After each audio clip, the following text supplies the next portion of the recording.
Hi, I'm Lita Leapin. And I'm Jim Gordon. And welcome to another episode of Our City Tonight. Well, Lita, we're starting the show out here at Hubcast Studios. Hey, we don't want to talk anymore because we got a lot to cover, so let's get right to Our City Tonight.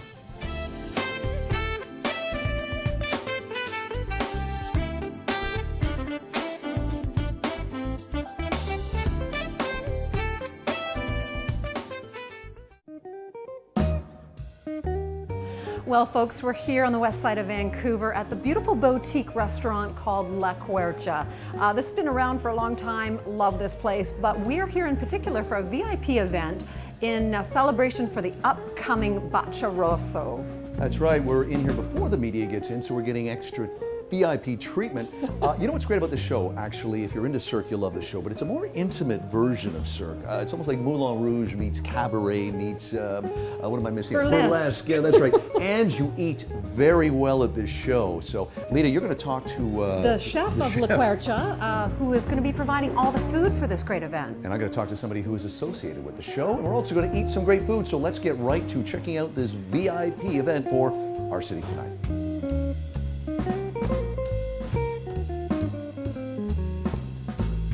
Scott, as the artistic director, can you kind of sum up for our viewers what they can expect to see with this great show?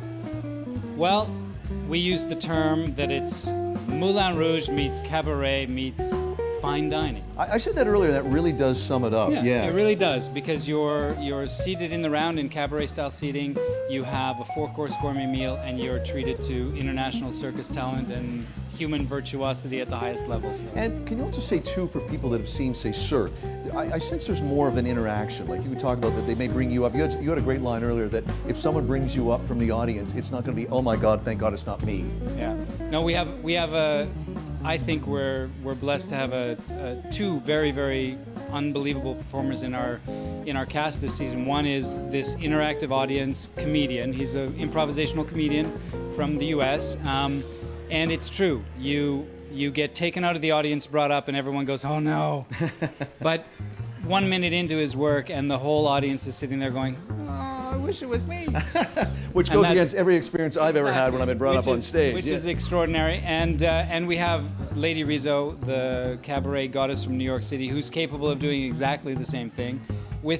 When she sings or when she's talking in the center of the room, everyone in that room, if you did a little interview, they would say, she's singing this one to me. I saw that look in her eyes. This one's for me. You actually studied mime under the great Marcel Marceau. That is like studying music under Sinatra or Pavarotti. I did. I went to Paris and studied in Marcel Marceau's school. It was a 3-year program. And I dove right in and did 3 years of study with Marcel Marceau, and at the end of my 3 years, I graduated and received a diploma in a class of 46 that turned into 12 graduates and 3 diplomas. And then I was asked to tour with Marceau for the next 2.5 years, and I traveled the world and toured with Marcel Marceau and was treated to a real experience. So, Chef, how exciting this is. You're going to be doing all the food for this amazing event. Have you done anything like this before? No, never like this. That's why we took it on. It's something really exciting. I got some great cooks that are really excited about getting involved in doing something new. And for us, I think it's something that it'll give us a lot of exposure to show people what we can do in the city in a very short period of time. So we're very excited. Now, you've been around 10 years. That's actually very, very successful for a restaurant in Vancouver. As you know, they come and go. How did you prepare specifically for this particular event that's upcoming? I don't think we've done anything specific to prepare for this event other than developing our menus for it. It's different than cooking in our regular restaurant because we really have to take care of all the allergies and issues and desires of the general public. So making sure there's lots of gluten-free and figuring out how we can not give up any quality to do that is our trick. So. But personally, what did you do? I sold everything and moved to Italy about 13 or 14 years ago, and that's what really got me more involved in the cooking. I was cooking in Victoria for about 14 years before that, and then my head chef at the time, Daniele, really pushed me to move to Italy and understand what I was doing a lot deeper.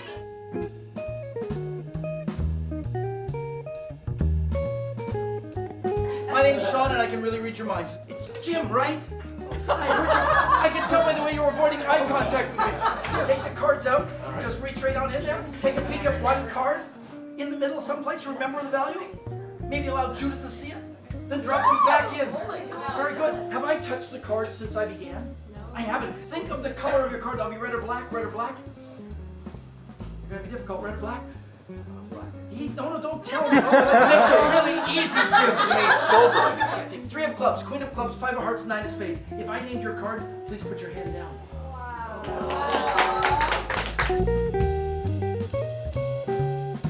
Do you look for Bacia Rosso coming in November 1st to Vancouver at the Queen Elizabeth Park? Yeah, don't forget to check out this great restaurant and both websites, of course, you can check out online. Thanks for joining us here for a great VIP event. This episode of Our City Tonight has been sponsored in part by Gyrostone Limited, home exteriors that last a lifetime. Well, welcome back to Hubcast Studios, and we hope you're enjoying the show. Yes, and we also invite your comments or questions. You can find us on Facebook, Instagram, and Twitter at Our City Tonight TV, and you can also see past episodes on our YouTube channel. So let's get back to Our City Tonight. Well, for this Abbotsford moment, we're checking out the beer scene. In particular, the craft beer scene, which is huge all over BC. And we are here at the one-day festival, the BC Hop Festival, here in Abbotsford. That's right, and we're getting VIP access before the crowds come in, so let's go check it out. Well, we got the guy to talk to before. This is kind of the calm before the storm. We're in here before the crowd's coming in. Dwayne, let's talk a bit about what this festival means for the craft beer industry and, of course, for the hop festival and everything else. Yeah, so we're celebrating fresh hops. So we've just taken off the hop harvest. See, the hop fields behind us are all removed and the beer is ready to be made. So we've got fresh hops that have been getting made by the almost 30 brewers that are here today. They're all featuring a fresh hop beer, which you can only have at this time of year. So this festival is specifically designed to help celebrate that unique product that can only come out at this time of year. Now, this is your 5th year. That's pretty exciting, and it's growing huge. I want to ask you, what is the most popular hops that you guys distribute? So we grow 5 different varieties of hops, and Lumberjack, which is the one that we grow, our trademark hop, is probably one of the most popular. You're going to see a lot of that out here today. Lumberjack is a great beer in pilsners and lagers and saisons. It's got a little bit of the citrus on it, a little bit of pepper, and a nice mouthfeel at the end of a beer.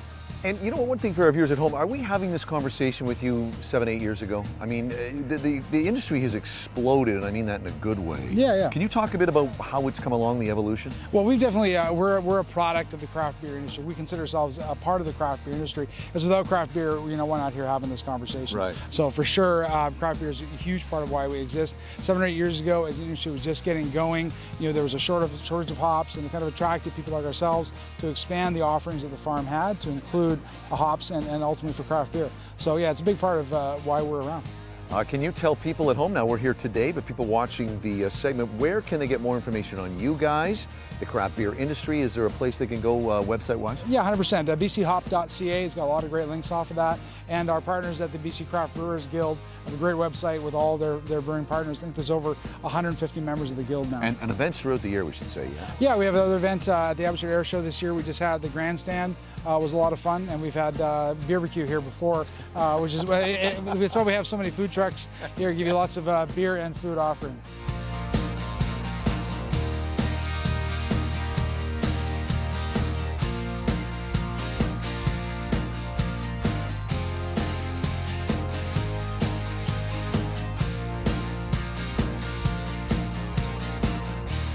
Here we are at a craft brew hop fest, and we find a winery. Hi, Caroline. Can you give us a little bit of information on Ripples? Hi. Well, our winery, Ripples Winery, is just a few roads down, so we were sort of a natural shoe-in to come here. Perfect. We're actually a blueberry winery, so we specialize in organically grown blueberry wines. We've broken the mold on fruit wines. We've produced a dark, deep, full-bodied, dry table wine. Wonderful. Now, you've got a few varieties. Yeah, we do our table wine, we have a port-style wine, and we have our dessert-style wine. Sounds delicious, and so Jim and I are definitely going to sample a few of those. Great.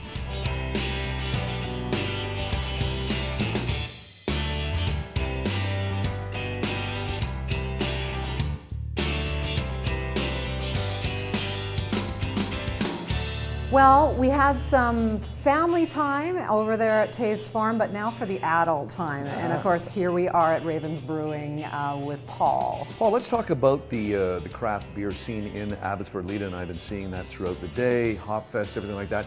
Talk about how it started really and how much it's exploded over the last 5 years. And I mean exploded in a good way. Yeah, it started with one individual who took it on himself and started a brewery on his own. Then there's two others after, Old Abbey Ales and myself, who started right behind him. And from there, we've grown to 4 breweries right now, and different styles of breweries. There's commercial breweries, and then there's the go down to eat food and drink breweries. Now you've got a concept you call ground to glass. Can you explain that a little bit to us? Being in the agricultural heart of Fraser Valley, we want to focus on those ingredients. So our ground to glass is all about bringing local ingredients into the beer. So using Abbotsford grown hops, Fraser Valley raspberries, those types of ingredients. Excellent. Now you also you owned a liquor store. Well, you still own a liquor store, and you saw this trend coming, and you're making some beautiful beers that, in fact, are award-winning. Can you describe some of those? Yeah, the latest one is our Corvus Lingonberry Lime Goza, and that is a sour wheat beer. It has lingonberry and Himalayan pink salt. Can you explain what lingonberry is for our viewers, actually? Which apparently you said you can only get at IKEA. If you're around here, you can find it in IKEA. It's a Swedish berry that we import for this berry. It's quite tart, and it's a nice addition with the salt. Okay. So the tart and the salt brightens up the beer. And that's this one. That's the pink one here, and that's the one we just recently won gold at the World Beer Cup. Wow. Okay. Well, cheers. That's exciting. Can you tell people who are watching where they can find more information out on you and the company? Our web address is www.ravens.beer. So you can get all our beer information there, where we're sold, and information like that. Okay, and of course you're part of a tour that people can take when they come out to Abbotsford? Yeah, there are the tours that leave Vancouver, and what's nice about Abbotsford is it's not just beer, it's wine as well. Sure. We have 3 wineries just 2 minutes down the road. Lita and I are both saying, I love the fact that you're playing VHS tapes behind us. Boy, that's worth the visit. Anyway, Paul, congratulations. Thank you very much. And keep going. Great beer. Cheers. Cheers.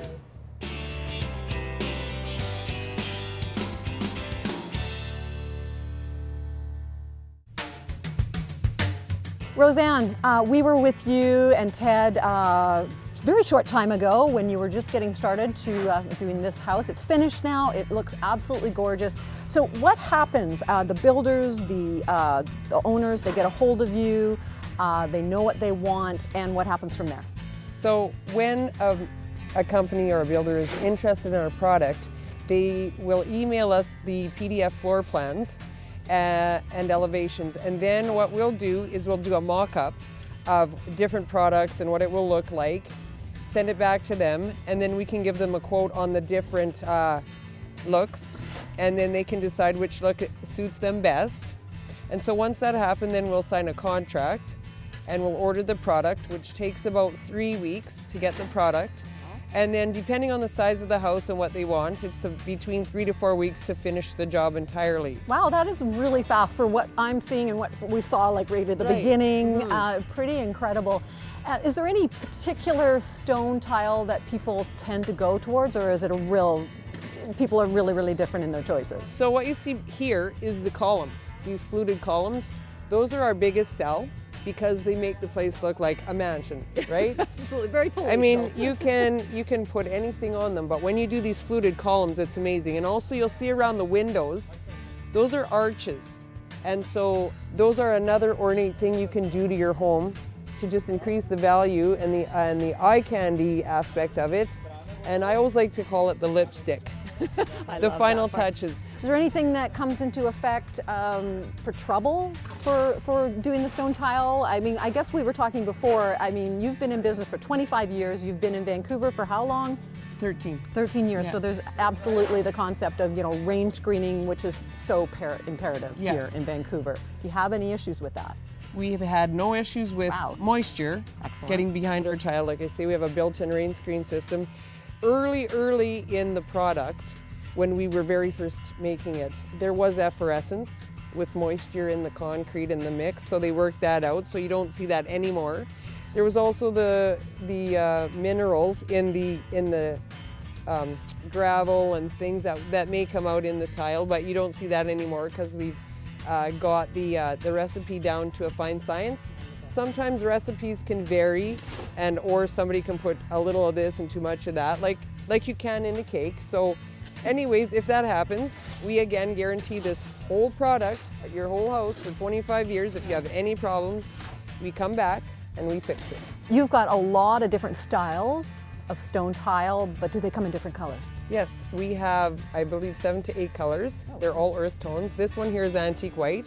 The biggest sellers are antique white, sandstone, Belgian, and we have a beautiful antique gray now that's going like fire. So yes, I guess. All beautiful earth tones. Beautiful. Well, we've seen some examples of your homes that you've done, and you've got a lot of videos as well that we can certainly share all the houses that you've done, and you've got many in the progress right now. Yes. Now, is there seasonal times that this more seasonal, or are you finding yourself busy all year round? We're busy all year. This product can be installed every month of the year. Even in 30 below weather, you can still install this product. Not that you want to be the installer, but you can. Yeah. Yeah. How does Ted feel about that? He's not doing the installing. He's done that, yes. But yeah, no, it's good to go in any weather. Yeah. So Roseanne, your company's been around for 25 years. You've moved a different city. What are your plans for the future? The future is to keep growing, to keep selling our product, to making houses beautiful across the country, and hopefully in other countries. We've already made contacts with builders and developers in several of the states. And the one that I'm really happy about is Hawaii, because as you know, we go there a lot. We have a home there. So, and then eventually I want my kids to take over and keep going with it in the next generation. Excellent. Well, since it lasts 25 years, it's going to last your business is going to last another 25 years, and you've got the 25-year guarantee, so there's going to be a lot of work for you over the years.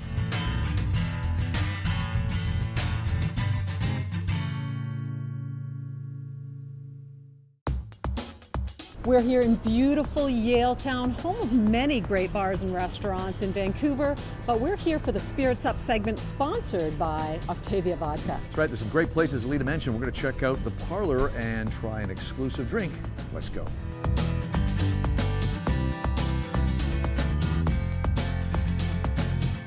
Well, now you can see we're inside the very hip, cool, trendy parlor here in Yaletown, and we're with Wolfie, who has got a great Octavia Vodka drink for us. It's called a Smooth Landing. It's a take on an Aperol Spritz. It's got a lot of different things that match it, but it's got Aperol, vodka, lemon, simple, and some basil leaves. Awesome. So it's a little different. Well, let's give this a try. Cheers. He's working, so he doesn't get one right now. Oh, that's awesome. I'm a big Aperol fan. Now, speaking of the vodka, I'm always asking, is it gluten-free? Yeah. So this one is. Octavia is gluten-free vodka. Wonderful. That's a big thing. I know how important that is to you, and it's not as common as people would think that you find gluten-free vodka, but it still tastes delicious. And I got to say that I know you love Aperol spritzers, so do I, but I like this more. Got a little nice punch of vodka. I can definitely picture sitting out on your really sunny patio right now drinking this, and it's a Canadian vodka too. Yeah, gotta love that. True. Before we dump Wolfie very quickly to head out to the patio, we should say now, how do you guys create these? As you said, you take classic cocktails and you just do a little switcheroo, or it's a little different take. We try and do a little twist on something that's something called a classic. Yeah. Change it up a little bit. Very nice. So we have Wolfie, aka Elliot. But you're known as Wolfie. Yeah. And you'll find him here at Parlor in Yaletown. And as we said, we're going to head out to that patio in a few seconds. But a great drink. You'll find it here, Smooth Landing at Parlor with Octavia Vodka. Wonderful.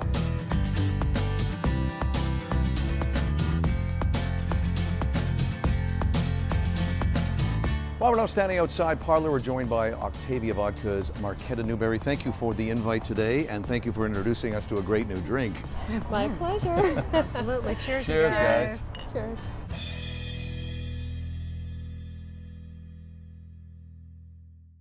Well, he has won a lot of awards, an acclaimed artist, sculptor, author, and most recently, filmmaker. and he joins us in the studio here at Hubcast. On our city tonight, it's James Picard. Great to have you here. We should also say a local artist as well. A local artist, yeah. Thank you. Great to be back. Oh, good to have you, James. Now, it's been a year since you've been on our show. A lot has happened, as I just mentioned. Let's start right off with this critically acclaimed, called Sleeper Hit of the 71st Cannes Film Festival, The Dark and the Wounded. Fabulous film, but also the story behind the making of it. Can you give people a little breakdown on both of those? Okay, well, it all started originally with me dealing with this friend of mine's issue, like her dark wounds that she has, and we all have issues. I believe a lot of it stems from childhood and childhood trauma that we carry with us, and you know, The Dark and the Wounded is. I called it that because if we don't deal with our wounds, we fall into darkness. And the tagline for the film is "Beyond Fear, There's Freedom," because if we can get past, you know, all that darkness and we deal with our wounds, there's an incredible amount of freedom that comes with that. And the whole, I mean, one of the elements of this film that's so fascinating is the locales in which you do the content. I mean, I've interviewed a lot of people, but I don't know of anybody that's actually filmed at Alcatraz. Yeah, I mean, Alcatraz was the coup. It's something that took me, you know, 3 years to get there. I always wanted to. The galleries weren't interested in the beginning. They said there's no way we're going to exhibit these pieces here, these paintings, and I decided to exhibit them in dark and wounded places, which are, you know, abandoned hospitals and psychiatric hospitals, asylums and prisons, and bring people in to these venues, which are just as important as the paintings in a way, and they create a really visceral experience. Everyone who goes to one of these events, these exhibitions, really has this, you're kind of forced to look at yourself, you know. And I love seeing is when you get someone like yourself, certainly don't need the acclaim, you've achieved that long ago, but also that you're reaching out to a different audience too with this film that may not know of you or want to see more of your work, maybe can't get to your work. So I love that you went that route. Yes, I mean, film seemed to be the next natural step in this whole journey. You can only bring so many people into an exhibition, and filming it and taking it to film festivals and you know, eventually television and theaters. It does open the doors to, you know, introducing my work and what I'm doing to a multitude of people who would never have an opportunity otherwise to see it. And you alluded to the title and the wounded element. It's amazing what can happen in your childhood and how it can stay with you and affect your life. And it seems to be even more so with actors, directors, musicians, writers, artists such as yourself, and how what happens in your childhood will affect your work, the joy and the pain. You had a terribly difficult, tough upbringing with a father that really didn't see your gift, clearly, but also really tortured you in terms of your work. Yes, definitely. I mean, he was an abusive alcoholic, and he destroyed my work. I mean, he did not want me to be an artist. In his mindset, he wanted to stifle that flame of creativity, and he would collect all my work and he would burn it in the fireplace and force me to watch. And every time I mentioned, you know, I wanted to be an artist, he would get violent, and it was a very, you know, a good 10 years of you know, traumatic childhood violence that I had to go through. But in the end, I mean, I think it gives you that insight into humanity. I mean, everything is not all rosy, it's light and dark, you know, always. And coming from that point of view, it just gives you a great, a better understanding, I think, of humanity. And what's great too is that you come out the other side a better person, I would imagine, stronger.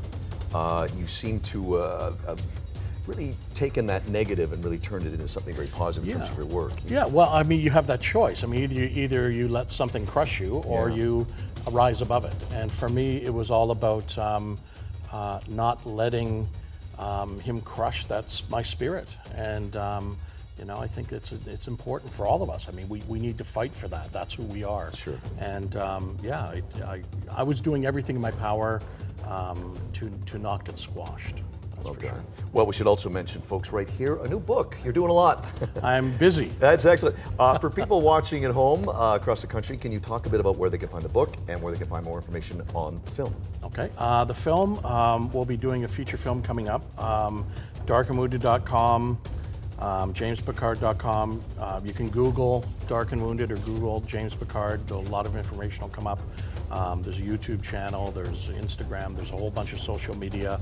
The book itself will be on sale online and in bookstores coming up in the near future. Always good to have you on the show, James. Thank you for joining us. Absolute pleasure. Continued success, and I look forward to seeing that next film, which I know is coming soon.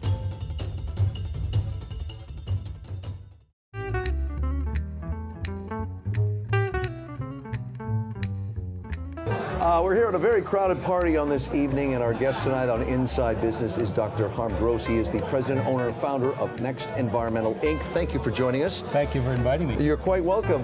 For people out there that will not know of your company, could you describe it in a couple of sentences? Well, Jim, we specialize in cleaning up contaminated sites. And as you may know, this is the first step in all major real estate transactions in British Columbia. So it's actually an important first step, and I'm very happy to be a part of the very active real estate industry in BC. And speaking of your industry, this is an industry I got to imagine, I could be wrong, but I got to imagine wasn't really part of the equation 30, 40 years ago. No, you know, it really only got going in the mid-late 90s, and the regulations at that time were only a few pieces of paper. Today, if you printed them out double-sided, they'd occupy about 2 to 3 feet of paper. Can you believe that? That's enormous. Yeah, and is it constantly changing too? I mean, is it more being added to what you guys have to do and what you have to adhere to? You bet. There isn't a regulation you can't expand on. In fact, as of November 1st, they just introduced omnibus changes, which means changes throughout the whole regulatory regime. The whole industry is in an uproar. No one is sure what to do next. And if I'm, say, building something, you guys are the first guys I got to call, I would imagine, correct? Pretty well. You know, to get bank financing, you need to have an environmental report. Right. Where do you see the company going next? Well, we're expanding very quickly throughout Western Canada, and a major change that we're bringing into the industry is fixed price quotes. So that What is that? Well, instead of estimates, and you know every estimate, if you've ever obtained an estimate for building a deck, it's never the same. Just add double. We give them a quote, we give them a number, and builders are loving it. People got to like that. They love it. Well, congratulations, and actually thank you. I know there's a big party here tonight, but thank you for being a part of this edition of Inside Business. Thank you very much for the invitation. Thanks, Jim. Closed captioning for this episode of Our City Tonight has been brought to you by Gyrostone Limited, home exteriors that last a lifetime.